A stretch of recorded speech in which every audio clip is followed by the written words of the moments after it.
I was sipping coffee in the lawyer's office when the door opened, and there he was, the man who had thrown me away, my father. His smile was thin, rehearsed. "You've grown into a fine young woman," he said, like we were long-lost friends, not strangers bound by blood and betrayal. I didn't answer. I let him talk. People always reveal more when they think silence means weakness. I was 8 when he told me I was worthless. His words were sharp, like glass. "A girl is a burden," he spat, while my mother stared at the floor. That was the last time I saw their faces together, the day they signed the adoption papers and left me in a stranger's house. That stranger became my father, my real father. He taught me discipline, respect, patience. And when cancer took him, he left me his empire. Not because I was his blood, because I was his choice. My biological father didn't come to mourn. He came when the money made headlines. Suddenly, the daughter he abandoned had value. At first, he played the role well. The regretful parent, the man haunted by his mistake. He brought flowers to the grave. He cried in front of journalists. He told anyone who would listen that he wanted a second chance. But I knew better. It started small, whispers about my capability to handle the fortune. Doubts planted in boardrooms by anonymous sources. Old classmates appearing with fake debts, conveniently tied back to him. He wasn't rebuilding a bridge, he was laying siege. And I let him, because you can't destroy a man's empire until you've mapped every weak wall. I studied him the way he never studied me. His new business was drowning in debt.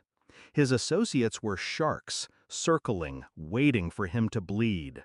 His name, once powerful, now rotted in backroom deals and broken promises.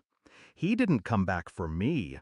He came back to use me, my fortune, my name, my credibility. So I gave him just enough rope to hang himself. I invited him into my world. Dinner at my penthouse. A seat beside me at charity galas. The cameras loved it. The prodigal father and the forgiving daughter. I let the story spread. Behind closed doors, I signed documents he didn't read. Transfers that looked like gifts. Partnerships that looked like trust. Every signature tied his failing businesses to my accounts. But the terms were mine. I was the creditor. He was the debtor. And he never noticed. By the time he realized, it was too late. He stormed into my office, face red, hands shaking. "You tricked me," he hissed. I stayed seated, calm. "No," I said. "I simply gave you what you wanted. You wanted access to my fortune. You have it. But you forgot." I slid the contracts across the desk, each stamped and sealed. "Access and ownership aren't the same." His eyes scanned the pages.